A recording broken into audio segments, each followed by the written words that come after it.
Previous class में हमने input output वाले मैकेनिज्म को डिस्कस कर लिया था, जहां पर प्रिंटफ, स्कैनफ जैसे फंक्शंस और बाकी जितने भी हमारे पास अनफॉर्मेटेड इनपुट आउटपुट फंक्शन होते हैं उनको हमने बहुत बारीकी से डिस्कस कर लिया था। उसके बाद हमने कुछ फंक्शंस देखे थे जो कॉमनली यूज होते हैं, उनको भी हमने डिस्कस कर लिया था। आज हम बात करेंगे ऑपरेटर की, और ऑपरेटर वाला चैप्टर वो होता है जिससे एग्जाम में अक्सर सवाल पूछे जाते हैं ऑपरेटर वाले चैप्टर में से। और उसके बाद हम आगे जब सिलेक्शन स्टेटमेंट पढ़ेंगे, उसके बाद लूप कंट्रोल स्टेटमेंट पढ़ेंगे, तो वहां से भी एग्जाम में अक्सर सवाल पूछे जाते हैं। तो शुरू करते हैं ऑपरेटर वाले चैप्टर को, और इसको कुछ इस तरीके से हम कंप्लीट करेंगे कि इसमें किसी भी तरह का कोई कंफ्यूजन और किसी भी तरह की कोई प्रॉब्लम आपको ना रहे। तो शुरू करते हैं। तो देखो, जब भी बात ऑपरेटर की होती है तो ऑपरेटर का सिंपल सा मीनिंग होता है कि ऑपरेटर बेसिकली क्या होता है, एक सिंबल होता है, और सिंबल भी कैसा होता है, प्रीडिफाइंड मीनिंग के साथ में।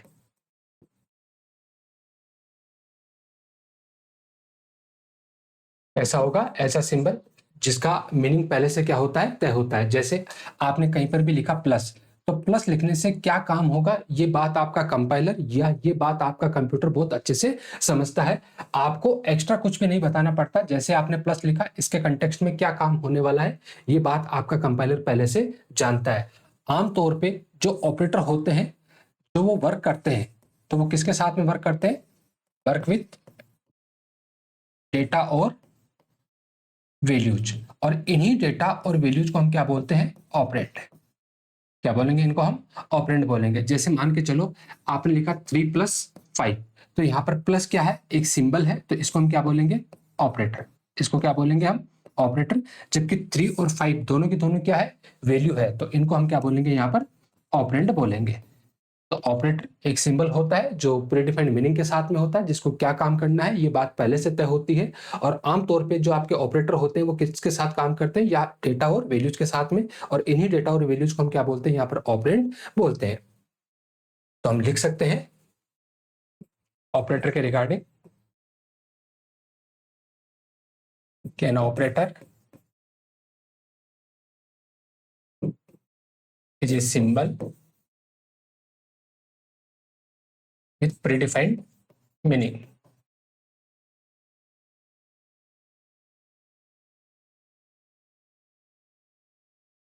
The operator works on data or values, and these data or values are known as operands.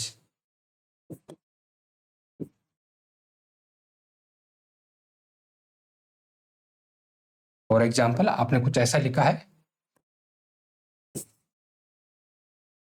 आपने लिखा है int A assign 8, be assign 5, and दो वेरिएबल आपने और बनाया RES1 एंड RES2।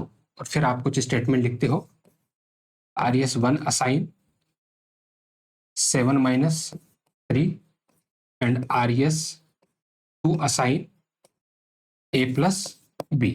तो यहां पर कुछ ऑपरेटर आ रहे हैं और कुछ यहां पर क्या आ रहे हैं, ऑपरेंड्स आ रहे हैं। अगर इन तीनों स्टेटमेंट में हम देखें तो यहां पर आपका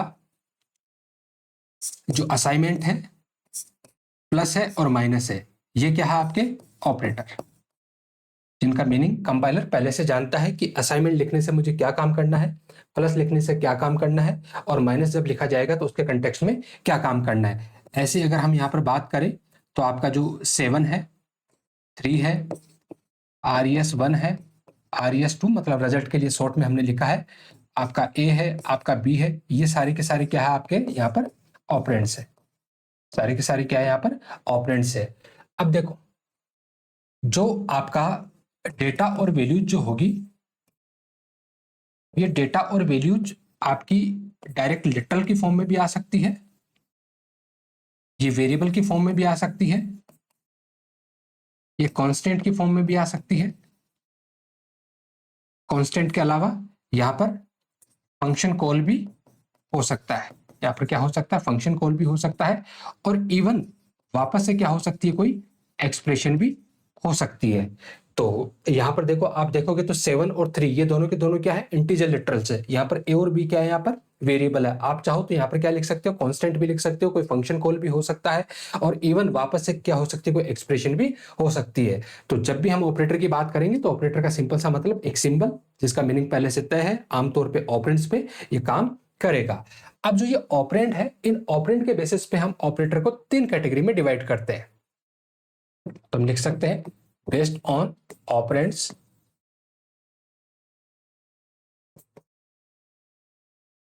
there are 3 types of operator.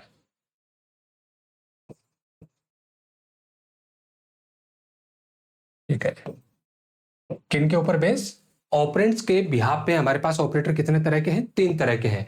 कौन कौन से, तो पहला जो होगा वो होगा आपका यूनरी ऑपरेटर, पहले वाले को हम क्या बोलेंगे यहाँ पर, यूनरी ऑपरेटर। दूसरा जो होगा वो होगा हमारे पास बाइनरी ऑपरेटर। तीसरा जो होगा उसको हम बोलेंगे यहाँ पर टर्नरी ऑपरेटर।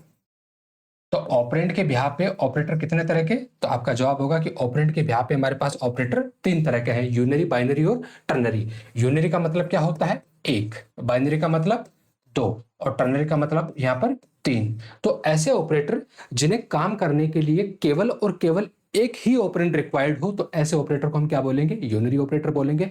ऐसे ऑपरेटर जिन्हें काम करने के लिए कम से कम कितने ऑपरेंड रिक्वायर्ड हो, 2 ऑपरेंड तो रिक्वायर्ड हो, उनको हम क्या बोलेंगे यहाँ पर, बाइनरी ऑपरेटर बोलेंगे। और ऐसे ऑपरेटर जिन्हें काम करने के लिए 3 ऑपरेंड की जरूरत पड़ती है, तो उसको हम क्या बोलेंगे यहाँ पर, टर्नरी ऑपरेटर। हालांकि प्रोग्रामिंग लैंग्वेज में टर्नरी ऑपरेटर की कैटेगरी में आपका एक ही ऑपरेटर आता है, जिसको हम क्या बोलते हैं यहाँ पर, कंडीशनल ऑपरेटर। आगे जाके हम पढ़ेंगे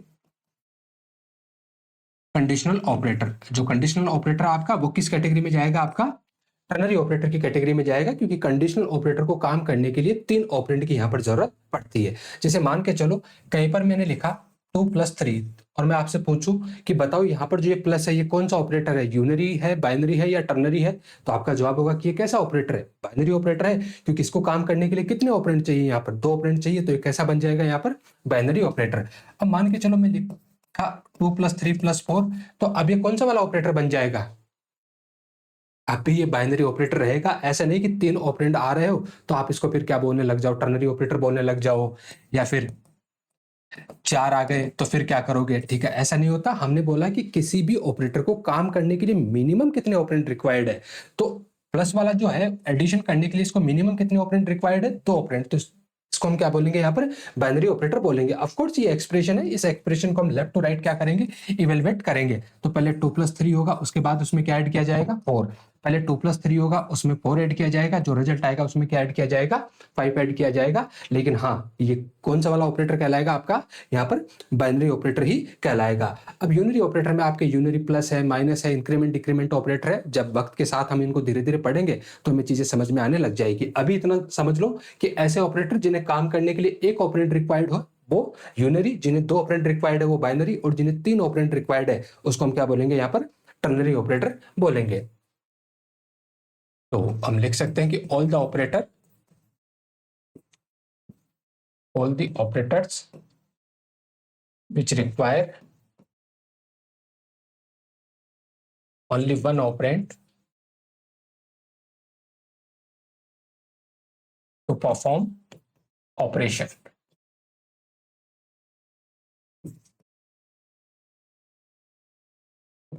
are known as unary operator।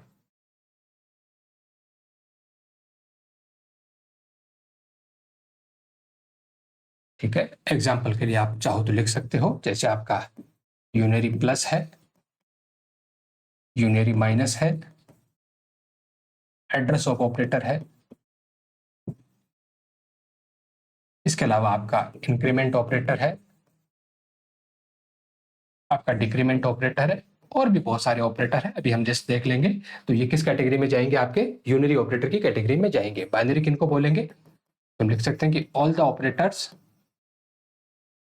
which require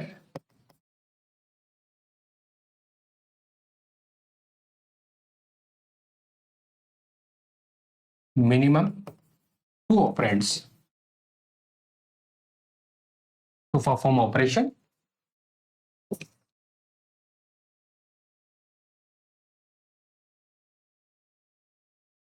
are known as binary operator, क्या बोलेंगे उनको हम? बाइनरी ऑपरेटर बोलेंगे। और ऑलमोस्ट जितने भी ऑपरेटर है वो सारे है ही कौन से वाले? बाइनरी ऑपरेटर ही है। जैसे आपके जितने भी अर्थमेटिक ऑपरेटर है, अर्थमेटिक के अलावा आपके रिलेशनल ऑपरेटर है, आपके लॉजिकल ऑपरेटर है, लॉजिकल में लॉजिकल नोट को छोड़ दीजिएगा। इसके अलावा आपके बिटवाइज ऑपरेटर है, बिटवाइज ऑपरेटर में आप बिटवाइज नोट को छोड़ देना। ठीक है, ये सारे के सारे किस कैटेगरी में जाएंगे? आपके बाइनरी ऑपरेटर की कैटेगरी में जाएंगे। और टर्नरी ऑपरेटर जिसको 3 ऑपरेंड रिक्वायर्ड है, तो हम लिख सकते हैं कि the operator which require 3 operands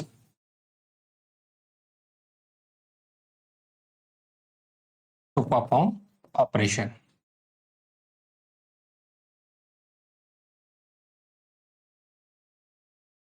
operation is known as ternary operator.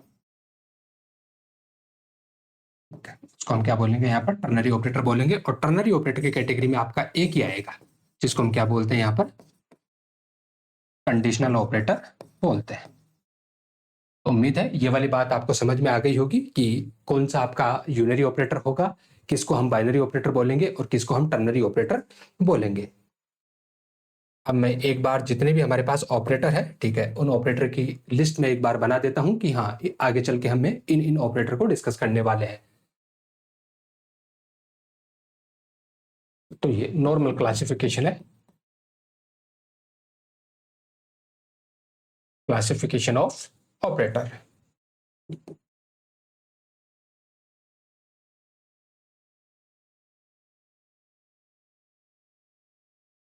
ठीक है, जो अभी अभी हम क्लासिफिकेशन देख के आए हैं वो किसके बिहाफ पे था?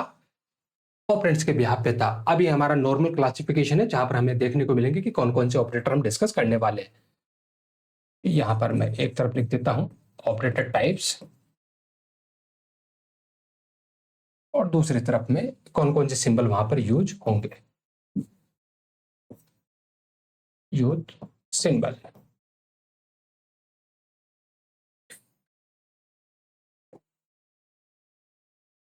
सबसे पहले हमारे पास आएंगे अर्थमेटिक ऑपरेटर।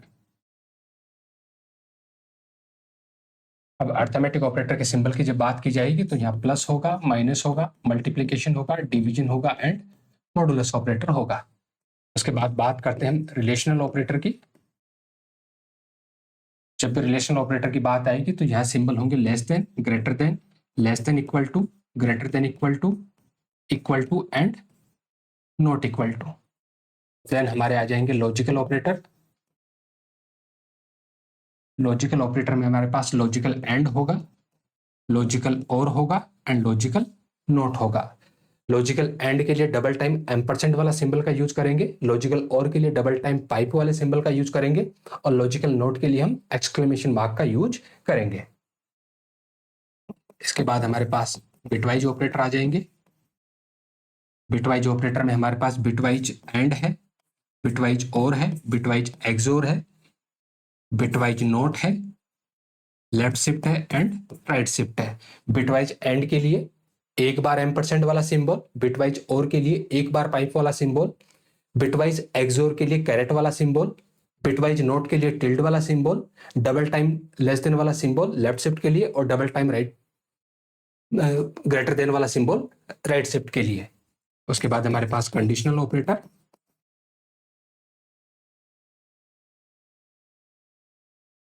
इसी कंडीशनल ऑपरेटर को हम क्या बोलते हैं? Ternary operator. इसका जो सिंबल होता है सबसे पहले क्वेश्चन मार्क आता है, और क्वेश्चन मार्क के बाद हमें यहाँ पर कॉलन देखने को मिलता है। इसके अलावा कुछ यूनरी ऑपरेटर होंगे हमारे पास।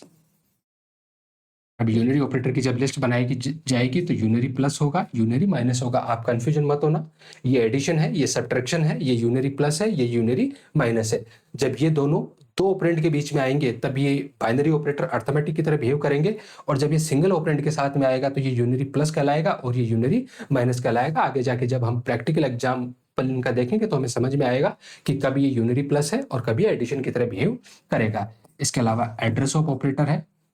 एड्रेस ऑफ ऑपरेटर के अलावा साइज ऑफ ऑपरेटर है, ठीक है। जो साइज ऑफ ऑपरेटर होता है वो हमें एज ए कीवर्ड की फॉर्म में मिलता है, इसके लिए कोई सिंबल नहीं होता है। इसके अलावा जो पॉइंटर वाला डीरेफरेंस वाला ऑपरेटर है, देखो जो पॉइंटर वाला जो ऑपरेटर है यहाँ पर ये मल्टीप्लिकेशन वाले सिंबल है, ये सेम यहाँ पर इस वाले सिंबल को हम यूज करेंगे, एस्ट्रिक वाला जो सिंबल होता है। लेकिन जब ये पॉइंटर के साथ में आएगा तब ये डीरेफरेंस की तरह काम करेगा, जब ये दो ऑपरेंड के बीच में आएगा तब ये मल्टीप्लिकेशन की तरह काम करेगा। इसके अलावा यूनरी ऑपरेटर में हम इंक्रीमेंट ऑपरेटर को रख सकते हैं और डिक्रीमेंट ऑपरेटर को हम रख सकते हैं। फिर हमारे पास असाइनमेंट ऑपरेटर आ जाएंगे। असाइनमेंट ऑपरेटर के लिए हमारे पास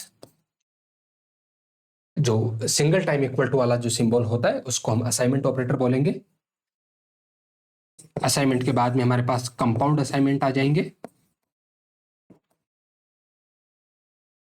चाहो तो साथ में भी लिख सकते हो। कंपाउंड असाइनमेंट में एडिशन के साथ में, सब्ट्रैक्शन के साथ में, मल्टीप्लिकेशन के साथ में,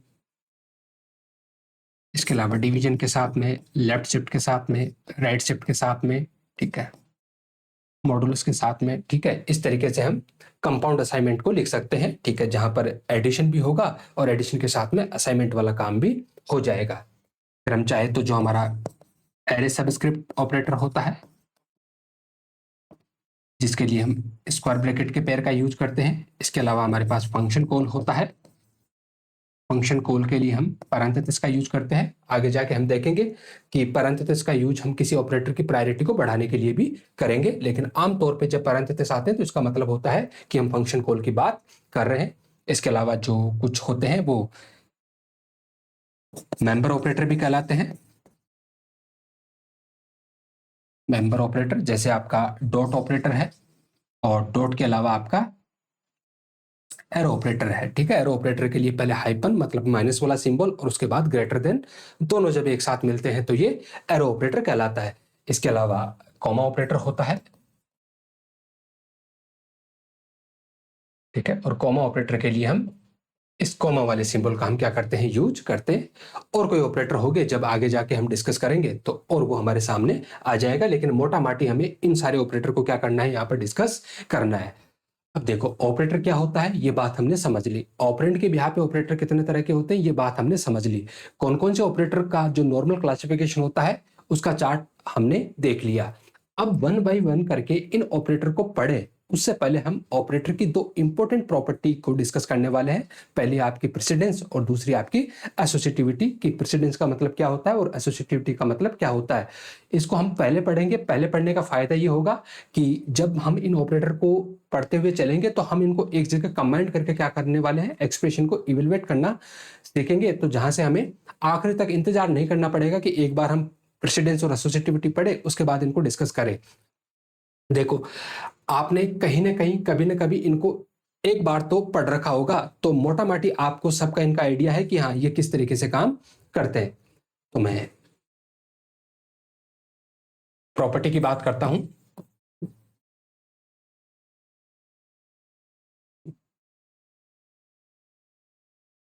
प्रॉपर्टीज बोल दीजिए या कैरेक्टरिस्टिक्स बोल दीजिए, बात एक ही है।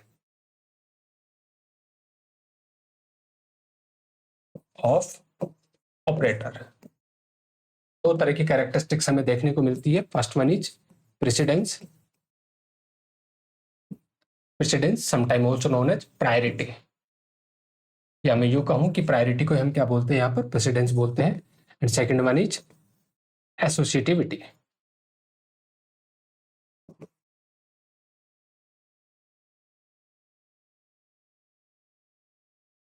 Second one is associativity. तो ये दो इंपॉर्टेंट प्रॉपर्टी होती है ऑपरेटर को लेके, प्रेसिडेंस एंड एसोसिएटिविटी। जैसे मान के चलो मैंने लिखा 2+3 मल्टीप्लाई बाई 4, हमें क्या करना है, इस एक्सप्रेशन को इवेलुएट करना है। तो इवेलुएट करेंगे तो सबसे पहले हम लिखेंगे 2+3 कितना हुआ 5, and then 5 multiply by 4, then result is 20। तो इस एक्सप्रेशन का रिजल्ट क्या आया, 20 आया।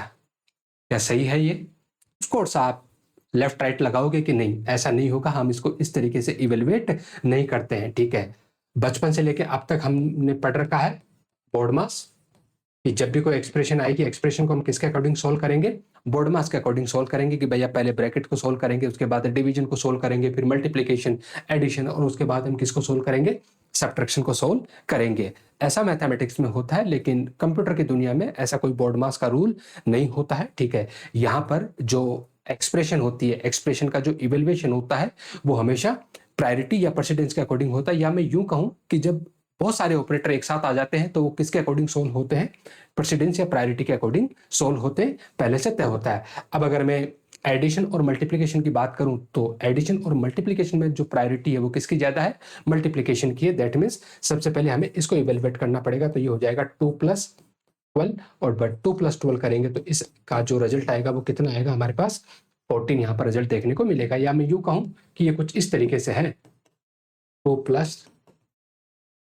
तो पहले ब्रैकेट को सोल्व करेंगे तो 2+12 और ये कितना हो जाएगा, 14 हो जाएगा। हाँ, अगर हम मुझे 2+3 पहले इवेलुएट करवाना है तो उस केस में मुझे क्या करना पड़ेगा, इसकी प्रायोरिटी को हाई करना पड़ेगा, और इसकी प्रायोरिटी को हाई करने के लिए फिर हम क्या लिख सकते हैं कि भैया पहले 2+3 को क्या करो, आप इवेलुएट करो, और इसका जो रिजल्ट आए उसको किससे मल्टीप्लाई कर दो, आप 4 से मल्टीप्लाई कर दो। लेकिन बहरहाल ये बात अलग है। अभी हम यहाँ ये सीखने वाले हैं कि प्रेसिडेंस का मतलब क्या होता है। तो प्रेसिडेंस का सिंपल सा मतलब कि जब मल्टीपल ऑपरेटर एक साथ आते हैं तो वो किसके अकॉर्डिंग सोल्व होंगे, इसको हम क्या बोलेंगे, प्रेसिडेंस या प्रायोरिटी बोलेंगे। अब प्रोग्रामिंग में एक दिक्कत और है, यहाँ पर सेम प्रेसिडेंस में भी कई सारे ऑपरेटर बैठे हैं। ठीक है, मतलब कि मान के चलो नंबर 1 प्रेसिडेंस सेट कर दी, अब उस नंबर 1 प्रेसिडेंस में भी 5 ऑपरेटर रख दिए, अब वो पांचों आ जाए तो देखो अलग अलग प्रेसिडेंस क्या है, तब कोई प्रॉब्लम नहीं है कि जिसकी प्रायोरिटी ज्यादा होगी उसको हम पहले इवेलुएट कर लेंगे। लेकिन सेम प्रायोरिटी के ऑपरेटर एक साथ आके तब क्या करोगे, तब फिर दूसरी प्रॉपर्टी काम में ली जाती है, और उसको हम बोलते हैं एसोसिएटिविटी, मतलब डायरेक्शन ऑफ सॉल्विंग, की आप किस तरीके से उसको, उसका डायरेक्शन रहेगा सोल्व करने का। तो ये जो डायरेक्शन होता है ये दो तरीके का होता है, या तो आप लेफ्ट टू राइट या फिर राइट टू लेफ्ट, वो ऑपरेटर बताएंगे आपको कि हाँ हमारा डायरेक्शन कैसा है, कि हमें लेफ्ट टू राइट इवेलुएट करना है या फिर राइट टू लेफ्ट इवेलुएट करना है। जैसे मान के चलो कुछ ऐसा लिखा हुआ है, 2 × 3 ÷ 4 × 5, ऐसी कोई एक्सप्रेशन लिखी हुई है। अब यहां पर हमें दो ऑपरेटर देखने को मिल रहे हैं, एक हमारा मल्टीप्लीकेशन और दूसरा हमारा डिवीजन। अब सी लैंग्वेज में मल्टीप्लीकेशन और डिवीजन, इनकी जो प्रायोरिटी है वो कैसी है, इक्वल है। कैसी है, इक्वल है। देखो एडिशन और मल्टीप्लीकेशन आया था, एडिशन और मल्टीप्लीकेशन में मल्टीप्लीकेशन की प्रायोरिटी ज्यादा थी और उसके बाद एडिशन की प्रायोरिटी आती है। लेकिन यहाँ पर मल्टीप्लीकेशन और डिवीजन दोनों की जो प्रायोरिटी है वो कैसी है, यहाँ पर इक्वल प्रायोरिटी है। और जब इक्वल प्रायोरिटी के ऑपरेटर एक साथ आते हैं तो वो किसके अकॉर्डिंग सोल्व होते हैं, एसोसिएटिविटी के अकॉर्डिंग सोल्व होते हैं। और इनकी जो एसोसिएटिविटी होती है वो पहले से तय है कि भैया कैसे सोल्व करो इसको, लेफ्ट टू राइट आपको क्या करना है, इवेलुएट करना है। इसका मतलब जो लेफ्ट में पहले मिल जाए उसको क्या कर लो, सोल्व कर लो। जब लेफ्ट में ये पहले मिलेगा तो सबसे पहले ये इवेलुएट होगा, उसके बाद डिवीजन होगा, डिवीजन के बाद में फिर फाइनली क्या होगा, यहाँ पर मल्टीप्लीकेशन सोल्व हो जाएगा। तो प्रेसिडेंस का मतलब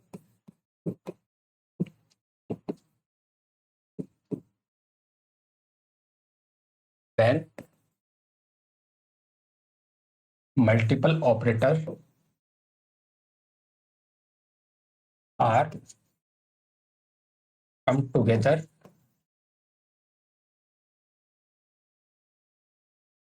in an expression, then they are solved according to their priority। जब किसी एक्सप्रेशन में मल्टीपल ऑपरेटर एक साथ आते हैं तो वो किसके अकॉर्डिंग सोल्व होंगे, प्रायोरिटी के अकॉर्डिंग सोल्व होंगे। And the operator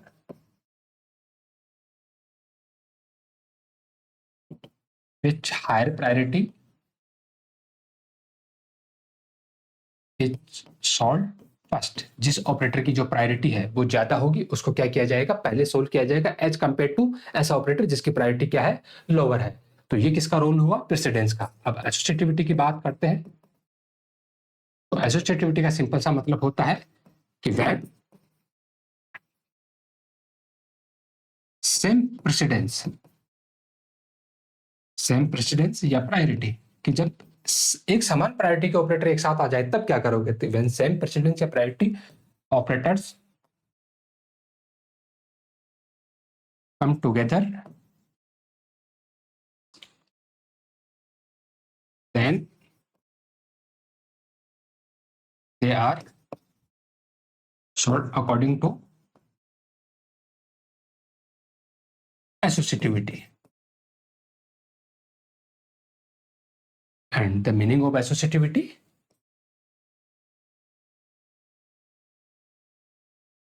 The associativity determine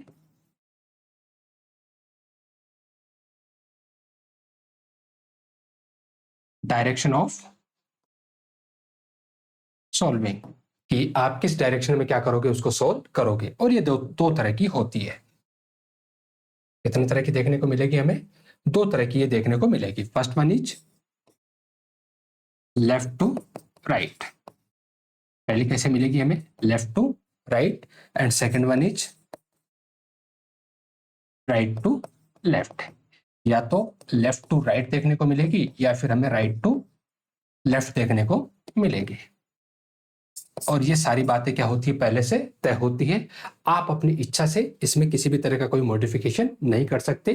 आपका मन किया कि नहीं इसको लेफ्ट टू राइट नहीं राइट टू लेफ्ट चलाना है, तो फिर ये आपके बस की बात नहीं है। ये सारी बातें क्या होती है? पहले से तय होती है। हाँ, याद करने के पॉइंट ऑफ व्यू से आप इतना समझ सकते हो कि मोस्टली जितने भी ऑपरेटर है उनकी जो एसोसिएटिविटी होगी वो कैसे देखने को मिलेगी? आपको लेफ्ट टू राइट देखने को मिलेगी। बहुत कम ऑपरेटर ऐसे होंगे जिनकी एसोसिएटिविटी आपको राइट टू लेफ्ट देखने को मिलेगी।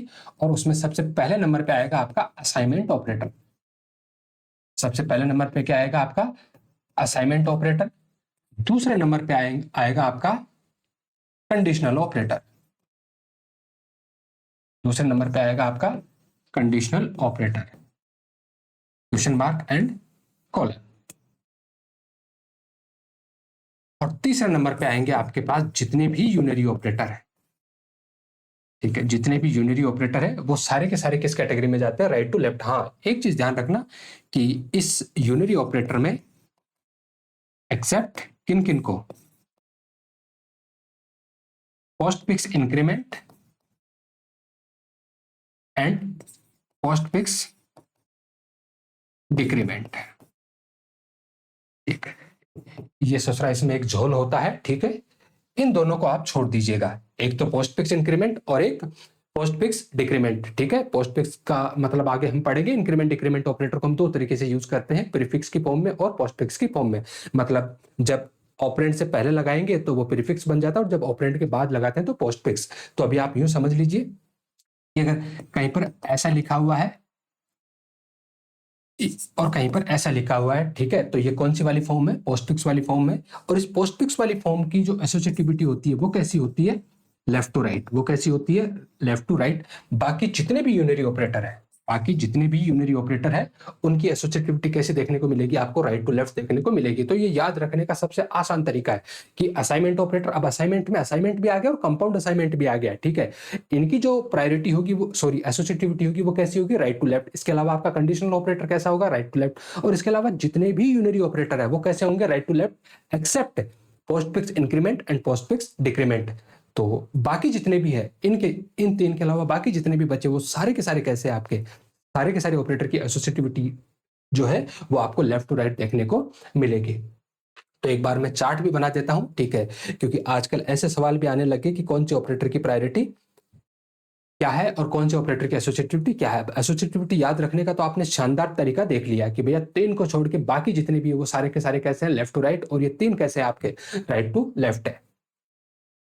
तो मैं यहां पर प्रेसिडेंस लेवल लिख देता हूं कि प्रेसिडेंस का क्या लेवल है। दूसरा कॉलम में बना देता हूं यहां पर ऑपरेटर का। तीसरा कॉलम, इसका मीनिंग देख लेते हैं कि इस ऑपरेटर का मीनिंग या डिस्क्रिप्शन क्या है। और चौथा कॉलम हम बना देते हैं उसकी एसोसिएटिविटी के लिए। ठीक है, राइटिंग में आप थोड़ा माफ कर देना। ठीक है, समझ में तो आता ही होगा। ठीक है, आप प्रेसिडेंस लेवल 1 की बात करें, मतलब एक नंबर पे प्रायोरिटी आपकी किसकी है? तो एक नंबर पे आपको प्रायोरिटी देखने को मिलेगी पैरेंथेसिस की। और पैरेंथेसिस को हम क्या बोलेंगे यहां पर? Function call.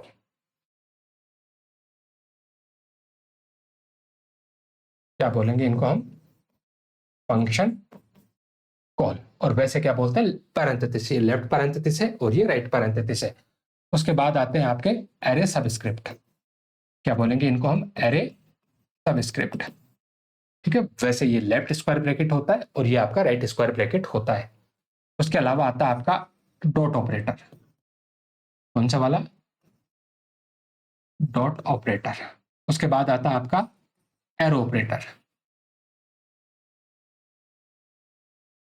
एरो ऑपरेटर, ये दोनों बंदों का काम क्या होता है? मेंबर सिलेक्शन ऑपरेटर इन्हें बोलते हैं। Member selection operator. आगे जाके जब हम यूजर डिफाइंड डेटा टाइप पढ़ेंगे तो वहां पर स्ट्रक्चर, यूनियन, एनुमरेशन, ठीक है, इनके मेंबर को हम सेलेक्ट करने के लिए इनका यूज करते हैं।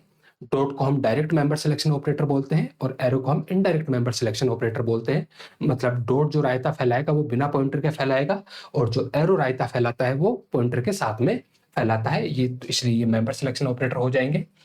और इसके अलावा इस कैटेगरी में आपका प्लस प्लस होगा, लेकिन प्लस प्लस कौन सा वाला? Post fix increment. Post fix increment, फिर माइनस माइनस माने पोस्ट फिक्स इंक्रीमेंट। ठीक है, इनकी जो एसोसिएटिविटी लेवल है वो कैसा है? सॉरी, इनका जो प्रायोरिटी लेवल है वो 1 नंबर पे है। और इनकी एसोसिएटिविटी कैसी होती है? तो लेफ्ट टू राइट, क्योंकि राइट टू लेफ्ट की तो 3 कैटेगरी हम देख के आए हैं, उनमें से कोई भी फिट नहीं बैठता है, तो फिर इनकी एसोसिएटिविटी कैसी होगी? Left to right. आप ध्यान रखना, इनकी जो प्रायोरिटी है वो कैसी है? इक्वल है। यहाँ पर हमने ये टोटल 6 लिखे, इन 6 की जो प्रायोरिटी आपको देखने को मिलेगी वो कैसे मिलेगी? इक्वल देखने को मिलेगी। मतलब किसी एक्सप्रेशन में अगर ये 6 के 6 आए तो फिर इनको कैसे सोल्व किया जाएगा? लेफ्ट टू राइट इनको इवेलुएट किया जाएगा। अब हम प्रायोरिटी लेवल 2 की बात करें तो सेकंड नंबर के प्रेसिडेंस लेवल में अब आ जाते हैं आपके जितने भी यूनरी ऑपरेटर है वो आ जाएंगे। तो यहां पर प्लस प्लस मतलब इस बार कौन सा वाला? Prefix increment. कौन सा वाला आपका? Prefix increment. फिर आ जाएगा आपका प्रीफिक्स डिक्रीमेंट। ठीक है, जैसे प्लस प्लस ए लिखा है, माइनस माइनस ए लिखा है, यहां पर आपने ए प्लस प्लस लिखा था, ए माइनस माइनस लिखा था, समझने के पॉइंट ऑफ व्यू से। फिर आ जाएगा आपका यूनरी प्लस। ध्यान रखना ये एडिशन नहीं है। कौन सा वाला है? ये यूनरी प्लस है। यूनरी माइनस, ये सब्ट्रैक्शन नहीं है, यूनरी माइनस है। ये बताने के लिए कि आपका नंबर क्या है? नेगेटिव है। और ये बताने के लिए कि आपका नंबर कैसा है? पॉजिटिव है। हालांकि वो अलग बात है कि नंबर बाय डिफॉल्ट कैसे होते हैं? पॉजिटिव होते हैं, इसलिए इसका यूज जो होता है वो सेंसलेस हो जाता है, कहीं पर भी हम इसको यूज नहीं करते। यूनरी प्लस हो गया, यूनरी माइनस हो गया। इसके अलावा हम एड्रेस ऑफ ऑपरेटर को देख सकते हैं।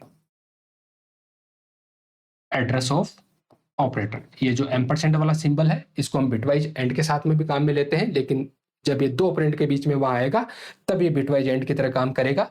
जब एक बार एम्परसेंड का सिंबल किसी वेरिएबल से पहले आ रहा है तो फिर ये किसकी तरह काम करता है? एड्रेस ऑफ ऑपरेटर की तरह काम करता है। एड्रेस ऑफ ऑपरेटर के अलावा आपका लॉजिकल नोट हो गया, क्योंकि लॉजिकल नोट भी कैसा है? आपका यूनरी ऑपरेटर है। लॉजिकल नोट के अलावा आपका बिटवाइज नोट हो गया। बिटवाइज नोट भी कैसा है आपका? यहाँ पर यूनरी ऑपरेटर है।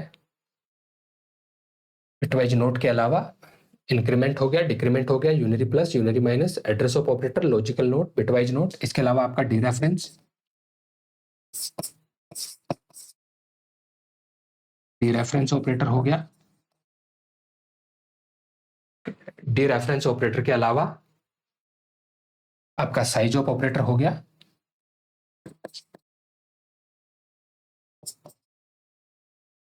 Size operator. यहां पर आप एक और देख लेना, ठीक है, ये जो टाइप ऑपरेटर होता है, सॉरी, टाइप आपका यूनरी ऑपरेटर है तो वो इसी कैटेगरी में जाएगा।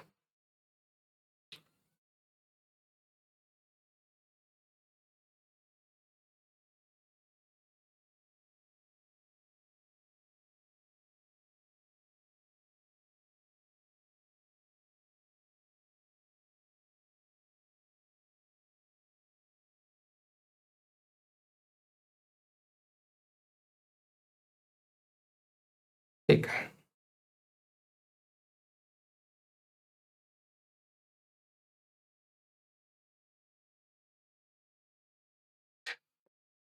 ठीक है, इसके अलावा आपका जो टाइप है, हम जिसको टाइप कास्टिंग ऑपरेटर, ठीक है। टाइप कास्टिंग में पैरेंथेसिस के बीच में आमतौर पे यहाँ पर डेटा टाइप लिखा जाएगा, और जितने भी यूनरी ऑपरेटर होते हैं इनकी जो एसोसिएटिविटी होती है वो कैसी होती है, यहाँ पर राइट टू लेफ्ट होती है। तो ये कौन से वाले कैटेगरी के थे हमारे पास, यूनरी ऑपरेटर यहाँ पर थे।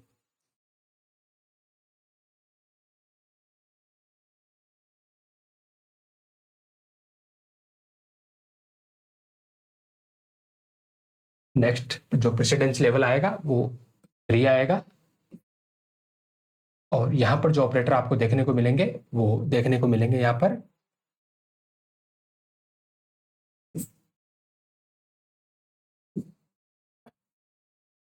मॉडुलस,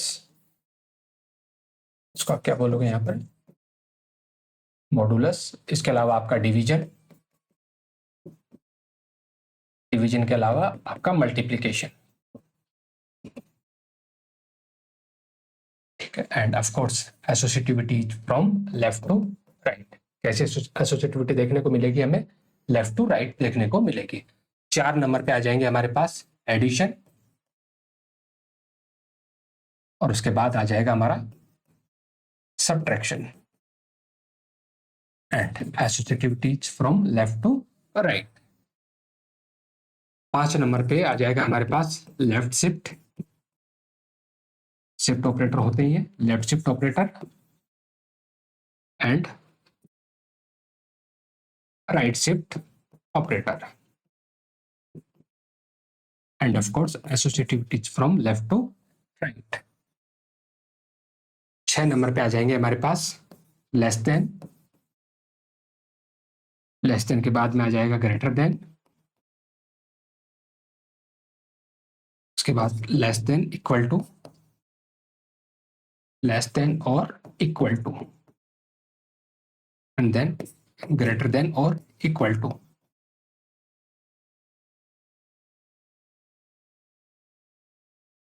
ठीक है, ये कौन से नंबर पे आएंगे आपके,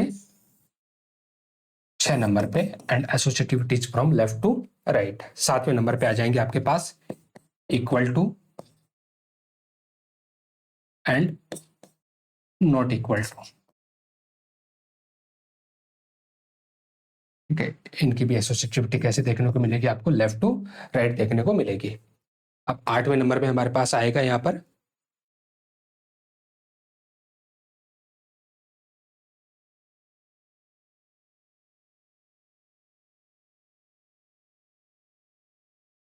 सात तक हो गए ना, एक सेकेंड। 8वें नंबर पे हमें देखने को मिलेगा बिटवाइज एंड,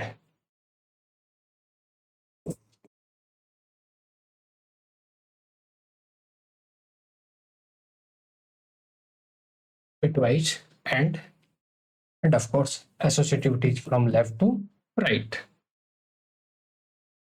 9वें नंबर पे हमें देखने को मिलेगा bitwise XOR, bitwise XOR and associativities from left to right. 10वें नंबर पे हमें देखने को मिलेगा बिटवाइज और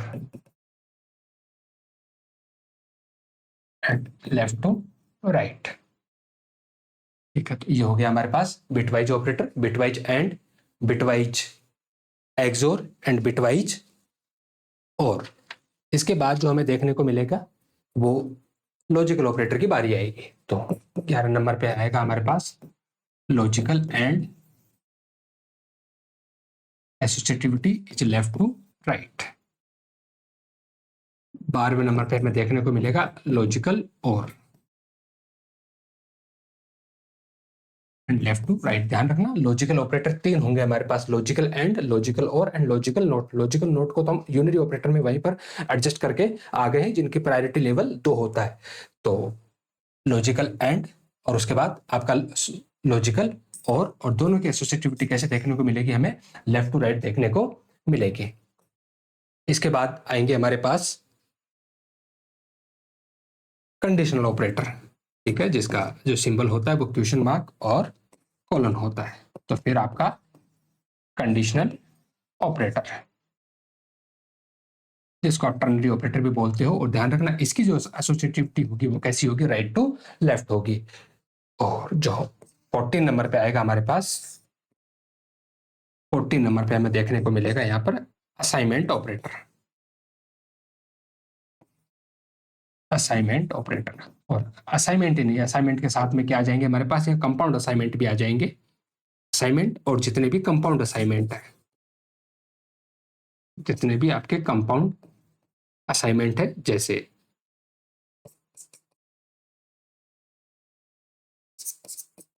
इस तरीके से बहुत सारे हैं। And associativity is right to left. और आखिरी में आता है हमारे पास कोमा ऑपरेटर। कौन सा वाला, comma operator. And comma operator की जो एसोसिएटिविटी होती है वो कैसी होती है हमारे पास, यहाँ पर लेफ्ट टू राइट होती है। ये सारे के सारे सी लैंग्वेज के ऑपरेटर है, ठीक है, जिनकी प्रेसिडेंस और एसोसिएटिविटी को हमने डिस्कस कर लिया है। और इस टेबल पे आप रत्ते भर भी शक मत करना, ठीक है, जो कुछ लिखा है वो बिल्कुल प्रॉपर तरीके से पूरे प्रूफ के साथ में लिखा है। आप किसी भी एक्सप्रेशन में आप लिख के देखोगे तो इनका जो इवेल्युएशन का ऑर्डर रहेगा वो इवेल्युएशन का ऑर्डर कुछ ऐसा ही यहाँ पर आपको देखने को मिलेगा। सबसे पहले नंबर पे आपके फंक्शन कॉल है, उसके बाद आपका एरे सबस्क्रिप्ट है, डॉट ऑपरेटर है, एरो ऑपरेटर है, पोस्ट फिक्स इंक्रीमेंट है और पोस्ट फिक्स आपका डिक्रीमेंट है। अगर किसी भी एक्सप्रेशन में अगर ये आपको पहले मिलेंगे तो ऑफ कोर्स इन्हीं को सबसे पहले सोल्व किया जाएगा। हाँ, इनको किसको पहले सोल्व किया जाएगा वो कौन डिसाइड करेगा, इसकी एसोसिएटिविटी जो लेफ्ट में पहले मिल जाएगा उसको हम क्या कर लेंगे, सोल्व कर लेंगे। उसके बाद जितने भी हमारे पास यूनरी ऑपरेटर है वो सारे के सारे यूनरी ऑपरेटर आ जाएंगे। यहाँ पर साइज ऑफ और टाइप ऑपरेटर भी आएगा। टाइप ऑपरेटर का काम टाइप कास्टिंग का होगा और आमतौर पर यहाँ पैरेंथेसिस के बीच में क्या लिखा जाता है, डेटा टाइप लिखा जाता है कि आप किसी भी पर्टिकुलर गिवन ऑपरेंड को, ठीक है, किस में आप कास्ट करना चाहते हो वो वाला डेटा टाइप आप यहाँ पर मेंशन कर सकते हो। वो आपका प्रिमिटिव भी हो सकता है और वो आपका नॉन प्रिमिटिव भी हो सकता है। वो जैसी आपकी जरूरत होगी आप उसके हिसाब से उसको क्या कर लोगे, यहाँ पर कास्ट कर लोगे। हाँ, ये पैरेंथेसिस जो होते हैं वो कंपलसरी होते हैं उस डेटा टाइप को लिखने के लिए। इसके अलावा जो आपका साइज ऑफ ऑपरेटर होता है, जो साइज बताता है आपको इन टर्म्स ऑफ बाइट्स, वो आमतौर पर यहाँ पर कीवर्ड की फॉर्म में आपको देखने को मिलता है। एक बात और भी आप यहाँ चाहो तो लिख सकते हो कि ये जो आपका साइज ऑफ ऑपरेटर होता है ना, ये कंपाइल टाइम ऑपरेटर होता है। कैसा ऑपरेटर होता है ये आपका, कंपाइल टाइम ऑपरेटर होता है। कैसा होगा आपका, ये कंपाइल टाइम ऑपरेटर होता है। मतलब ये प्रोग्राम के एग्जीक्यूशन का इंतजार नहीं करता है, ये अपना काम करने के लिए ये कब कर लेता है अपने काम को, ये कंपाइलेशन के टाइम पे ही अपने काम को कर लेता है। इसलिए साइज ऑफ ऑपरेटर को यहाँ पर क्या बोलते हैं, कंपाइल टाइम ऑपरेटर भी बोलते हैं। इतना होने के बाद अर्थमेटिक ऑपरेटर का नंबर आता है। अर्थमेटिक में पहले आपके मॉडुलस, डिवीजन और मल्टीप्लिकेशन और उसके बाद आपका एडिशन और सब्ट्रैक्शन। मतलब अगर किसी एक्सप्रेशन में ये पांचों अर्थमेटिक ऑपरेटर आए तो पहले इन तीनों को सोल्व करना है, उसके बाद इन दोनों को सोल्व करना है। इन तीनों में जो लेफ्ट टू राइट इवेल्युएशन के टाइम पे पहले मिल जाए और इन दोनों में जो लेफ्ट की तरफ से पहले मिल जाए उसको इवेल्युएट करेंगे। उसके बाद आपके शिफ्ट ऑपरेटर आ जाते हैं। शिफ्ट ऑपरेटर में कौन सा वाला, लेफ्ट शिफ्ट और राइट शिफ्ट, जिसकी जो प्रायोरिटी होती है वो अर्थमेटिक ऑपरेटर के जस्ट बाद में होती है। Of course associativity is from left to right. उसके बाद आपके रिलेशनल ऑपरेटर आ जाएंगे, ठीक है। ये कौन से वाले ऑपरेटर आपके, रिलेशनल ऑपरेटर, ठीक है। और ये बचे हुए आपके रिलेशनल ऑपरेटर, ठीक है, टोटल 6 होते हैं। तो इन 4 की प्रायोरिटी हाई होती है as compared to equal to and not equal to. इतना करने के बाद आपके बिटवाइज रिमेनिंग, क्योंकि लेफ्ट शिफ्ट और राइट शिफ्ट को तो हम लिख चुके हैं, उसके अलावा यूनरी ऑपरेटर में आपका जो बिटवाइज नोट था उसको भी डिस्कस कर चुके हैं। आपका बिटवाइज एंड, उसके बाद बिटवाइज एक्सोर और उसके बाद बिटवाइज। और ध्यान रखना अगर किसी एक्सप्रेशन में ये तीनों आ जाए ना बिटवाइज ऑपरेटर, तो उस केस में सबसे पहले बिटवाइज एंड को इवेलुएट किया जाएगा, उसके बाद बिटवाइज एक्सोर को इवेलुएट किया जाएगा और सबसे आखिर में बिटवाइज और को क्या किया जाएगा, इवेलुएट किया जाएगा। फिर आपका लॉजिकल एंड आ गया, फिर आपका लॉजिकल और आ गया, लॉजिकल नोट को पहले ले लिया था। ध्यान रखना ये जो दोनों होते हैं इनको हम शॉर्ट सर्किट इवेल्युएशन भी बोलते हैं, short circuit evaluation operator. Evaluation, अब इसका मतलब क्या होता है जब इसको डिस्कस करेंगे तब हम डिस्कस कर लेंगे इनको कि शॉर्ट सर्किट का मतलब क्या होता है। लेकिन इन दोनों को हम क्या बोलते हैं, सी जैसी लैंग्वेज में शॉर्ट सर्किट इवेल्युएशन हम इनको बोलते हैं। उसके बाद आपका कंडीशनल ऑपरेटर आ जाएगा जिसकी एसोसिएटिविटी कैसी होती है, राइट टू लेफ्ट। उसके बाद आ जाएंगे आपके असाइनमेंट और कंपाउंड असाइनमेंट ऑपरेटर, जिनकी एसोसिएटिविटी भी कैसी होती है, राइट टू लेफ्ट। और इस टेबल में सबसे बॉटम पे कौन बैठा, आपका कॉमा ऑपरेटर सबसे बॉटम में बैठा है।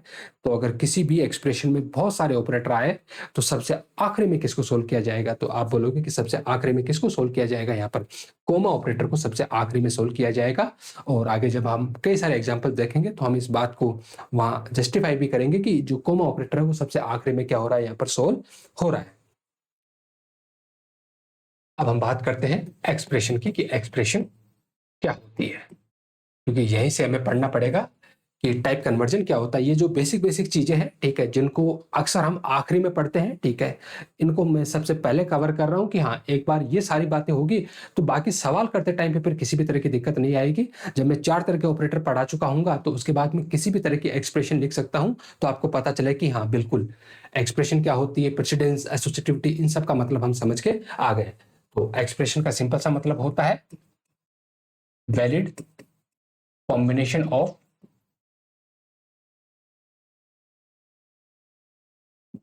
Operators and operands. ऑपरेटर और ऑपरेंड्स का जो वैलिड कॉम्बिनेशन होता है, that valid combination is known as expression. And जो एक्सप्रेशन की जो जनरल फॉर्म होती है, जनरल फॉर्म ऑफ एक्सप्रेशन, वो कुछ इस तरीके से एक्सप्रेशन को लिखा जाता है।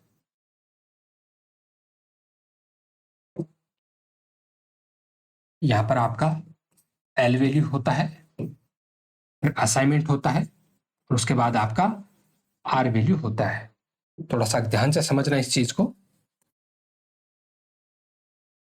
एल वैल्यू, असाइनमेंट ऑपरेटर, और उसके बाद आपकी आर वैल्यू, ये जनरल फॉर्म होती है किसकी, किसी भी गिवन आपकी एक्सप्रेशन की। जहां पर एल वैल्यू का मतलब होता है लेफ्ट वैल्यू, क्या मतलब होगा इसका, लेफ्ट वैल्यू, और आर वैल्यू का मतलब होता है यहां पर right value, left value and right value. फिर आप ध्यान रखोगे left value must be memory location, ठीक है, क्या होना चाहिए, वो मेमोरी लोकेशन होनी चाहिए। अब मेमोरी लोकेशन का मतलब यहां पर ये नहीं कि उसको एड्रेस चाहिए, एड्रेस नहीं चाहिए। मेमोरी लोकेशन का मतलब यहां पर ये है कि भैया प्लेस होल्डर चाहिए, ठीक है। आप मेमोरी लोकेशन दोगे तो उस लोकेशन में आप डेटा रख सको, ठीक है। और डेटा रखने के लिए आप आमतौर पर किसका यूज करते हो, किसी न किसी कंटेनर का।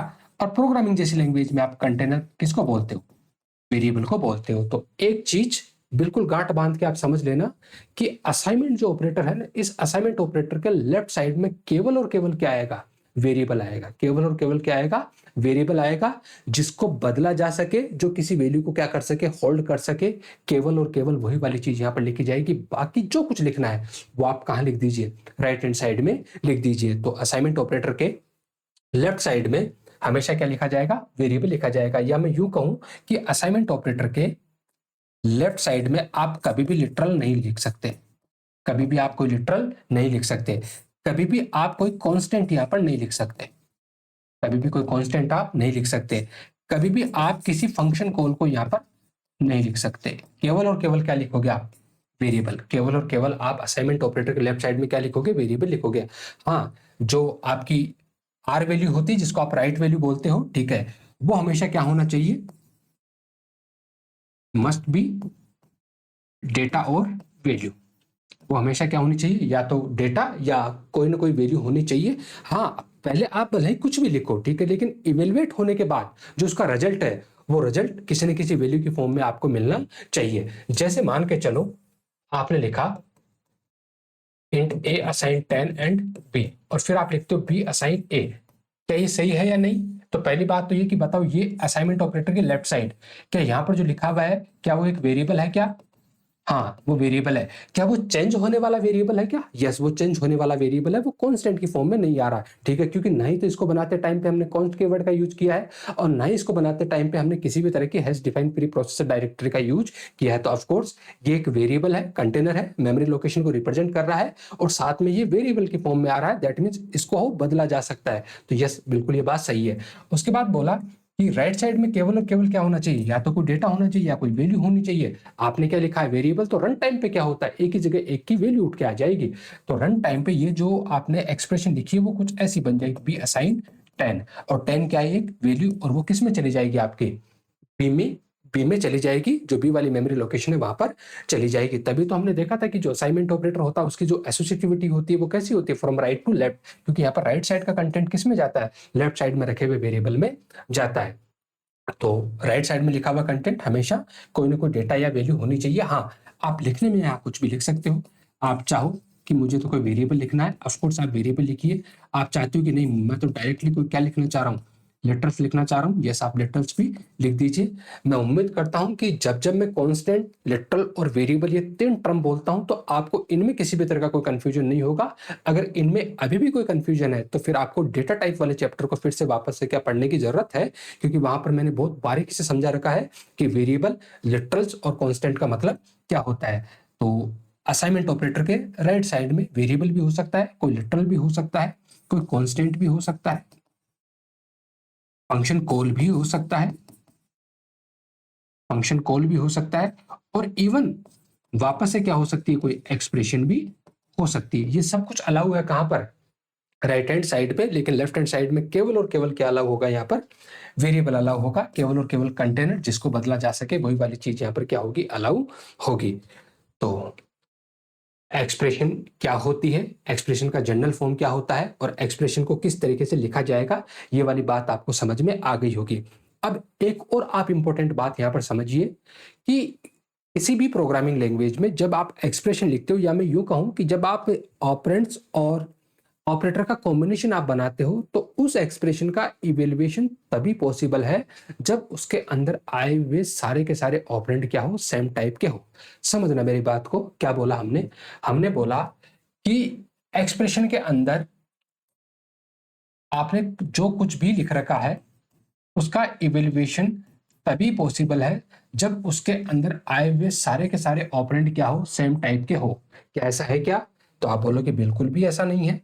देखो यहाँ पर 23 का जो नेचर है वो कैसा है, इंटीजर। कैसा नेचर है इसका, इंटीजर। 5.5 का नेचर कैसा है, तो आप बोलोगे इसका नेचर कैसा है, डबल। इसका नेचर कैसा है, डबल है, क्योंकि जो रियल नंबर होते हैं बाय डिफॉल्ट उनको किसकी तरह ट्रीट किया जाता है, डबल की तरह ट्रीट किया जाता है। हाँ, अगर इसको फ्लोट की तरह ट्रीट करवाना है तो फिर आपको सफिक्स में क्या लिखना पड़ेगा, स्मॉल एफ। सफिक्स में क्या लिखना पड़ेगा आपको, एफ लिखना पड़ेगा, तब ये क्या माना जाएगा, फ्लोट माना जाएगा। फिलहाल ये बिना किसी तामझाम के आया है, तो बिना किसी तामझाम के रियल नंबर को किसकी तरह ट्रीट किया जाएगा, यहाँ पर डबल की तरह ट्रीट किया जाएगा। और and of course single quotes में लिखा हुआ है तो इसको हम क्या बोलेंगे, यहाँ पर कैरेक्टर कांस्टेंट बोलेंगे। तो ये किस टाइप की वैल्यू है, कैरेक्टर टाइप की वैल्यू है। अभी अभी हमने बोला कि किसी भी एक्सप्रेशन का इवेल्युएशन तभी पॉसिबल है जब उसके अंदर आए हुए सारे के सारे ऑपरेंड सेम टाइप के हो। क्या ये सारे के सारे ऑपरेंड सेम टाइप के हैं, नहीं। आपका जवाब होगा बिल्कुल भी नहीं, क्योंकि एक इंटीजर है, एक डबल है और एक कैरेक्टर है। तो क्या इस एक्सप्रेशन का इवेल्युएशन होगा या एरर आएगी, क्या इस एक्सप्रेशन का इवेल्युएशन होगा या कंपाइलर आपका एरर देगा। तो आपका जवाब होगा कि हमने तो कई बार ऐसी एक्सप्रेशन लिखी है और बिना किसी वार्निंग के, बिना किसी एरर के सक्सेसफुली प्रोग्राम क्या हुआ है, एग्जीक्यूट भी हुआ है और इसका रिजल्ट भी आया है। तो ऐसा क्यों हुआ, हमने बोला इवेल्युएशन तभी पॉसिबल है जब सेम टाइप के हो। हम ऐसा लिखते हैं, किसी भी तरह की कोई एरर नहीं आती है, किसी भी तरह की कोई वार्निंग नहीं आती है, और प्रोग्राम हमारा क्या हो जाता है, एग्जीक्यूट हो जाता है। तो इसके पीछे जो होता है वो होता है आपका टाइप कन्वर्जन। इसके पीछे कौन काम कर रहा होता है, आपका टाइप कन्वर्जन काम कर रहा होता है, जो दो तरह का होता है। पहला इम्प्लिसिट और दूसरा एक्सप्लिसिट। इम्प्लिसिट का मतलब जो अपने आप हो जाए, एक्सप्लिसिट का मतलब जिसे हम हमारे रिक्वायरमेंट के अकॉर्डिंग करें। तो यहां पर जो काम हो रहा था, कन्वर्जन वाला काम हो रहा था, वो कैसा हो रहा था, यहाँ पर इम्प्लिसिट हो रहा था। कैसा हो रहा था, इम्प्लिसिट हो रहा था। और इम्प्लिसिट कन्वर्जन को ही हम प्रमोशन भी बोलते हैं। क्या बोलते हैं, प्रमोशन भी बोलते हैं। और प्रमोशन के चलते हम इसको कई बार वाइडनिंग कन्वर्जन भी बोलते हैं। क्या बोलते हैं इसको हम, वाइडनिंग कन्वर्जन भी बोलते हैं। क्योंकि यहां पर होता क्या है कि छोटे साइज का डेटा प्रमोट होता है किसमें, बड़े साइज के डेटा में प्रमोट होता है।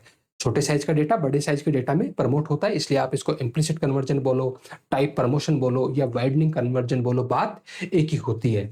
अब अगर मैं इंटीजर की बात करूं 16 बिट कंपाइलर के अकॉर्डिंग, तो वहां पर ये 2 बाइट का होगा। अगर मैं डबल की बात करूं तो वहां पर ये 8 बाइट का होगा। और अगर मैं कैरेक्टर की बात करूं तो वहां पर ये 1 बाइट का होगा। बोला क्या है, वाइडनिंग कन्वर्जन होगा, प्रमोशन होगा, मतलब छोटे साइज का डेटा किस में प्रमोट होगा, बड़े साइज के डेटा में प्रमोट होगा। क्या इस कैरेक्टर को डबल में प्रमोट किया जा सकता है? क्या इस कैरेक्टर को डबल में प्रमोट किया जा सकता है क्या? तो आपका जवाब होगा कि किया तो जा सकता है, लेकिन कैसे किया जा सकता है? सबसे पहले बताओ, इस कैपिटल ए के पास में कुछ ऐसी वैल्यू है क्या जिसको मैं डबल की फॉर्म में लिख सकूं? तो आप बोलोगे डबल टाइप की तो नहीं है, लेकिन इसके पास एक इंटीजर वैल्यू जरूर है, जिसको हम क्या बोलते हैं, 65, जो क्या है इसकी आस्की वैल्यू है, जो क्या इसकी आस्की वैल्यू है। क्या इस 65 को मैं डबल के फॉर्म में लिख सकता हूं? क्या जवाब होगा यस, बिल्कुल इसको तो लिखा जा सकता है। 65.0 लिख दीजिए, क्या प्रॉब्लम है? तो यस, इसकी जगह जो वैल्यू बनेगी वो क्या बन जाएगी आपकी 65.0। ऑफकोर्स ये तो 5.5 था ही, कोई प्रॉब्लम ही नहीं है। उसके बाद 23 को क्या डबल की फॉर्म में लिखा जा सकता है? तो यस, जवाब है बिल्कुल लिखा जा सकता है 23.0। क्या अब इस एक्सप्रेशन में जितने भी ऑपरेंड आए क्या वो सेम टाइप के हैं? आपका जवाब होगा यस, बिल्कुल सेम टाइप के। ये भी डबल है, ये भी डबल है, ये भी डबल है। क्या अब इसका इवेल्युएशन हो सकता है? यस ऑफ कोर्स, अब इसका इवेल्युएशन हो सकता है, और इस पूरी की पूरी एक्सप्रेशन को क्या कर दिया जाएगा, एडिशन वाला काम कर दिया जाएगा। और एडिशन वाला काम करने के बाद वैल्यू जाएगी लेफ्ट साइड में रखे हुए वेरिएबल में। अब इसका फाइनल रिजल्ट क्या आएगा वो इस बात पे डिपेंड होगा कि लेफ्ट में क्या रखा हुआ है। अब मान के चलो लेफ्ट में जो वेरिएबल है वो किस टाइप का है, इंट टाइप का है। लेफ्ट में जो वेरिएबल है वो किस टाइप का है, इंट टाइप का है। तो क्या इस डबल टाइप वाली वैल्यू को वो होल्ड कर लेगा? हाँ, होल्ड तो कर लेगा, लेकिन यहाँ डेटा का लॉस हो जाएगा। वो पॉइंट के बाद वाली वैल्यू का क्या कर देगा, सत्यानाश कर देगा, और इसके इधर वाली वैल्यू को क्या करेगा, होल्ड करेगा। तो हम ऐसा बोल के इस बात की गारंटी नहीं दे रहे हैं कि आपका रिजल्ट जो होगा वो आपका डबल में आएगा। हम इस बात की गारंटी दे रहे हैं कि यहां तक का काम किस में होगा, आपका डबल में होगा। फाइनल रिजल्ट हमेशा किस पर डिपेंड होगा कि आपने लेफ्ट साइड वाला जो ऑपरेंड रख रखा है, लेफ्ट साइड में जो आपने वेरिएबल रख रखा है, उसका डेटा टाइप आपका क्या है। तो मुद्दा आपको समझ में आ गया होगा कि एक्सप्रेशन का इवेल्युएशन तभी पॉसिबल होता है जब उसके अंदर आए हुए ऑपरेंड क्या हो, सेम टाइप के हो। सेम टाइप के नहीं होते हैं तो इसके पीछे आपका कौन काम करता है, आपका टाइप कन्वर्जन काम करता है। तो एक्सप्रेशन क्या होगी ये बात हमने समझ ली। अब हम बात करते हैं टाइप कन्वर्जन के।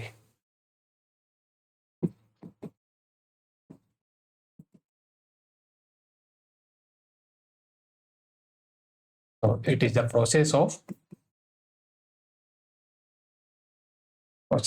Converting one type to another. ये एक ऐसा प्रोसेस है जहां पर एक टाइप को दूसरे टाइप में कन्वर्ट किया जाता है, और यह टाइप का मतलब है डेटा टाइप से। यह टाइप का मतलब किससे है, डेटा टाइप से है। और ये काम दो तरीके से होता है। पहला होता है आपका implicit type conversion. Implicit type conversion and implicit type conversion also known as, also called type promotion. Type promotion और वाइडनिंग कन्वर्जन। वाइडनिंग कन्वर्जन क्यों? क्योंकि यहां पर छोटे साइज का डेटा किस में जाता है, बड़े साइज में, वाइड डेटा में जाके प्रमोट होता है। And second one is explicit type conversion. Explicit type conversion and also called type casting. क्या बोलते हैं इसको हम, टाइप कास्टिंग बोलेंगे। ध्यान रखना, टाइप कास्टिंग किसको बोलते हैं, एक्सप्लिसिट टाइप कन्वर्जन को टाइप कास्टिंग बोलते हैं, इम्प्लिसिट टाइप कन्वर्जन को तो हम टाइप प्रमोशन बोलते हैं। और नैरोविंग कन्वर्जन, नैरोविंग कन्वर्जन आमतौर पे यहां पर हम क्या करते हैं कि बड़े साइज को डेटा को छोटे साइज के डेटा में क्या करते हैं, हम कन्वर्ट करते हैं। ठीक है, किसकी हेल्प से, with the help of type operator. With the help of type operator, ठीक है। और टाइप ऑपरेटर के parenthesis के बीच में टाइप की जगह क्या लिखा जाता है, डेटा टाइप, जिसमें आपको इसको क्या करना होता है, कास्ट करना होता है। इसे जरूरी नहीं कि यहाँ पर बड़े को छोटे में करेंगे, आप छोटे को क्या कर सकते हैं, बड़े में भी कर सकते हैं। वो डिपेंड करेगा कि हमारी रिक्वायरमेंट क्या है। तो इम्प्लिसिट टाइप कन्वर्जन में क्या होगा,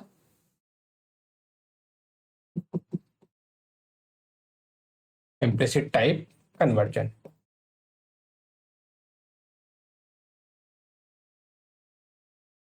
तो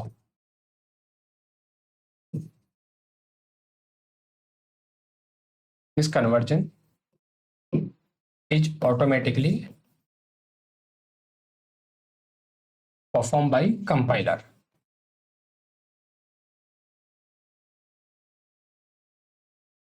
विदाउट प्रोग्रामर इंटरवेंशन, यहाँ पर प्रोग्रामर का किसी भी तरह का इंटरवेंशन नहीं होता है, ये काम सारा का सारा कंपाइलर आपका ऑटोमेटिकली करता है। ऑफ कोर्स इसको हम टाइप प्रमोशन तो बोलते ही बोलते हैं। एंड आमतौर पे होता क्या है यहाँ पर, in this lower size data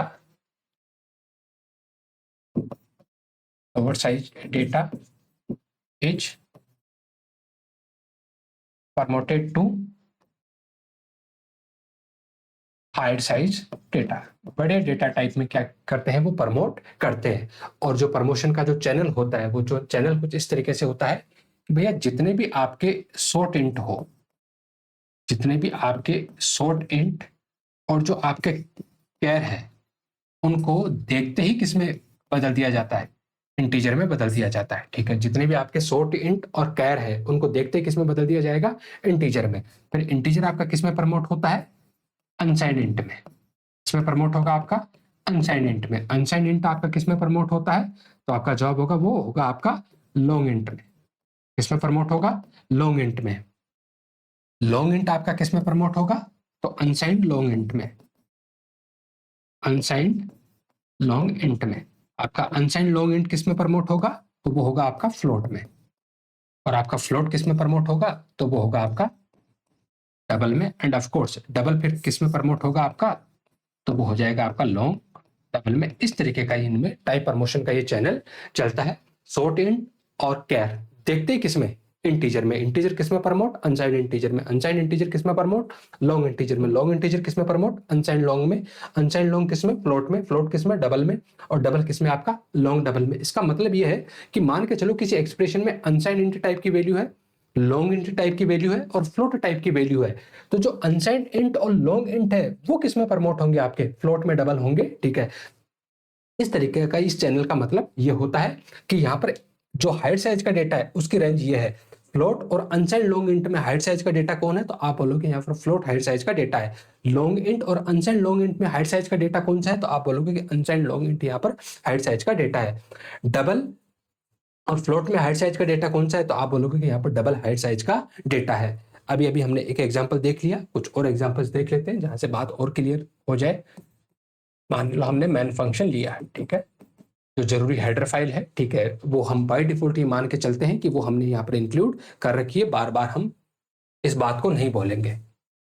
अब मान के चलो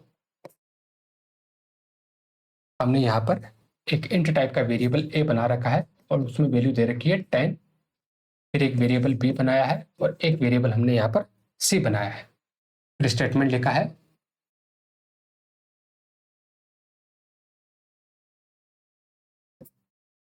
एक फ्लोटर टाइप का वेरिएबल बनाया है, लेट्स से सी।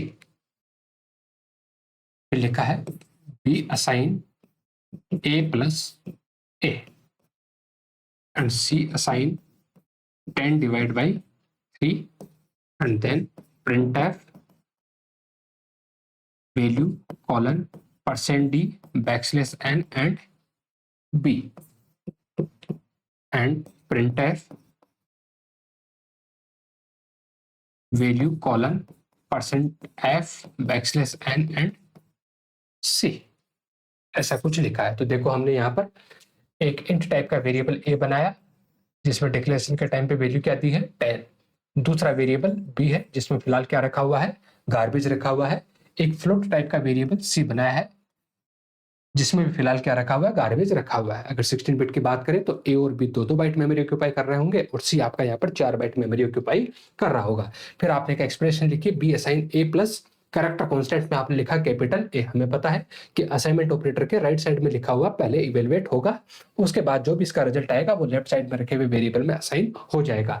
आपने लिखा है यहाँ पर ए प्लस ए की वैल्यू क्या है 10 प्लस ए, ये कैरेक्टर टाइप का है, ये इंट टाइप का है, तो इंटरनली क्या होगा, इसका प्रमोशन होगा। मतलब कैरेक्टर किस में जाएगा, इंटीजर में जाएगा। तो क्या इसके पास कोई इंटीजर है, जवाब मिला यस 65 जो इसके आज की वैल्यू है। एंड 65 प्लस 10 कितना हुआ यहाँ पर 75, और ये 75 किस में जाने की कोशिश करेगा, बी में। क्या बी 75 को होल्ड कर सकता है, क्या बी 75 को होल्ड कर सकता है, यस बिल्कुल होल्ड कर सकता है क्योंकि इसका स्वभाव इंटीजर है। और यहाँ पर वैल्यू क्या आ जाएगी आपके पास 75 आ जाएगी। फिर उसके बाद स्टेटमेंट लिखा आपने c assign 10 divide by 3, c assign 10 divide by 3। बताओ 10 का नेचर क्या है? इंटीजर। 3 का नेचर क्या है? इंटीजर है। क्या कोई गफलत है क्या? नहीं, किसी भी तरह की कोई गफलत नहीं है भैया। इवेल्युएशन होने के लिए सेम टाइप चाहिए और यहाँ पर हमारे पास सेम टाइप है। तो देखो ये 10 इंटीजर, 3 भी यहाँ पर इंटीजर, और डिवीजन में जब दोनों इंटीजर होते हैं तो रिजल्ट भी क्या आता है? इंटीजर आता है, मतलब पॉइंट वाली वैल्यू नहीं आती। तो मैं यूं कहूं कि 10 डिवाइड बाई 3 का जो रिजल्ट आया वो कितना आया? 3 आया। और ये 3 किस में जाने की कोशिश करेगा? सी में। सी का स्वभाव कैसा है?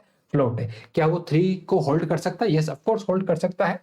तो यहाँ पर 3, और ना केवल होल्ड करेगा, बोनस में 6 बार 0 भी लगा देगा। बोनस में क्या कर देगा? 6 बार 0 भी लगा देगा, क्योंकि ये किस नेचर का है? फ्लोटेड टाइप का है।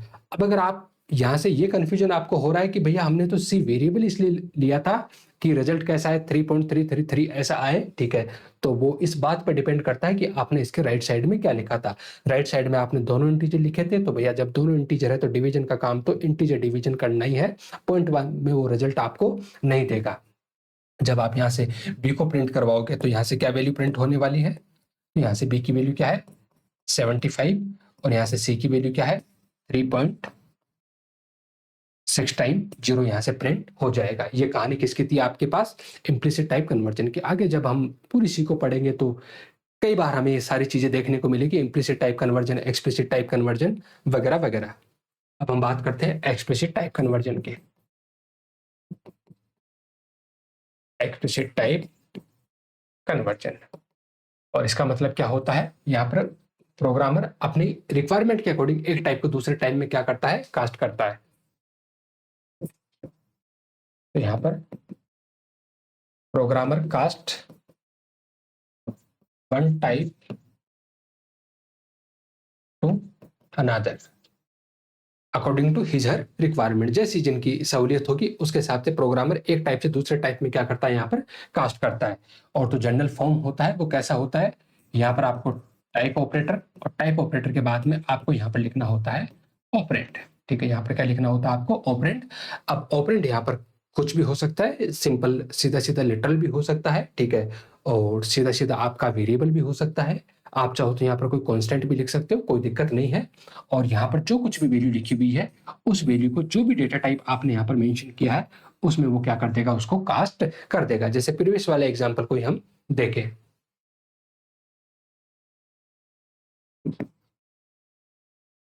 मान के चलो कि हमने लिखा था int A assign 10 and let's say float B, और फिर हमने स्टेटमेंट लिखा B assign A divide by 3 and now printf value colon %d, sorry float है तो %f\n, एंड यहाँ से बी की वैल्यू को क्या करवाया हमने? प्रिंट करवाया। तो यहाँ तक की कहानी हम समझ के आ चुके हैं। यहाँ से क्या होने वाला है? बी में जो रिजल्ट आएगा वो कैसा आएगा? यहाँ पर 3.0006 टाइम 0 ऐसा रिजल्ट यहाँ पर आएगा, क्योंकि ए भी इंटीजर है 3 भी इंटीजर है। जब दोनों इंटीजर तो रिजल्ट भी कैसा है? इंटीजर। वो ऑफकोर्स बी में जाएगा, तो बी का नेचर भले ही फ्लोट टाइप का है, तो फ्लोट टाइप का उसका नेचर है, तो वो अपने स्वभाव के अकॉर्डिंग पॉइंट लगा देगा, 6 बार 0 यहाँ पर पुट कर देगा। आप इसका रिजल्ट चाहते हो कि नहीं, रिजल्ट ये ना आके रिजल्ट आए 3.333, तो फिर आपको इन दोनों में से किसी एक को क्या करना पड़ेगा? कास्ट करना पड़ेगा। किसमें? फ्लोट में। तो आप कैसे कास्ट करोगे उसको? कास्ट करने के लिए आपको इस स्टेटमेंट की जगह लिखना पड़ेगा कि be assign float A divide by 3। ठीक है, तो ये सबसे पहले क्या करेगा? जो ए की वैल्यू है, इस ए की वैल्यू को वो कास्ट कर देगा। किसमें? फ्लोट में कास्ट कर देगा। तो ए की वैल्यू क्या थी? 10। 10 को बढ़ा देगा वो 10.0 f डिवाइड बाई 3। अब देखो ये कैसा? फ्लोट। ये कैसा? इंटीजर। अब कौन बाजी मारेगा यहाँ पर? Implicit type conversion. ठीक है, और वो इम्प्लिसिट टाइप कन्वर्जन इंटीजर को किस में प्रमोट कर देगा? फ्लोट में प्रमोट कर देगा। तो ये बन जाएगा 10.0 f divide by 3.0 f। Of course वो 6 बार ऐसा कुछ होगा, ठीक है, हम उसमें नहीं उलझते, ऐसा होगा। और इसका जो रिजल्ट आएगा वो क्या आ जाएगा? 3.3333 f, और ये वैल्यू किस में जाने की कोशिश करेगी? बी में। क्या बी इसको होल्ड कर सकता है? यस ऑफ कोर्स होल्ड कर सकता है, बी का स्वभाव ही फ्लोट है। और यहाँ पर आ जाएगा 3.333। और जब आप इसके बाद इसको प्रिंट करवाओगे तो यहाँ से जो रिजल्ट प्रिंट होगा वो कुछ ऐसा प्रिंट हो जाएगा।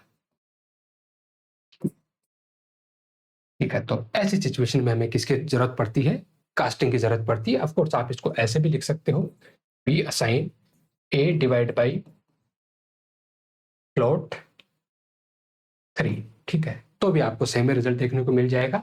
और अगर आप चाहो तो इसको ऐसे भी लिख सकते हो, तब भी कोई बुराई नहीं है इस वाले सिचुएशन में तो, कि B assign A divide by 3.0। ठीक है, तब भी कोई दिक्कत नहीं है। ये आपका डबल माना जाएगा, ये इंटीजर आपका किस में प्रमोट हो जाएगा? डबल में प्रमोट हो जाएगा, रिजल्ट आपका डबल में आएगा। और डबल वाली वैल्यू फ्लोट वाली वैल्यू में, ठीक है, थोड़ा बहुत प्रिसिशन को इग्नोर किया जाएगा और उसके बाद वो वैल्यू आसानी से इसमें क्या हो जाएगी? एडजस्ट हो जाएगी। ठीक है, लेकिन मान के चलो अगर यहाँ पर 3 ना होके 3 की जगह भी कोई इंटर टाइप का वेरिएबल ही होता, तब फिर आप ऐसा नहीं लिख पाते, फिर आपको दोनों में से किसी एक को क्या करना पड़ता है? यहाँ पर कास्टिंग करनी ही पड़ती। तो ये बेसिक वाली बातें मोटा माटी हमने यहाँ पर कवर कर ली है ऑपरेटर को लेके। अब अगली क्लास से हमारा काम होगा 1 बाई 1 करके क्या करना? ऑपरेटर को डिस्कस करना। ठीक है, आप अंत तक रुके, उसके लिए धन्यवाद आपका। फिर भी कोई शिकायत सुझाव हो तो आप कमेंट बॉक्स की तरफ जरूर जाइए। धन्यवाद।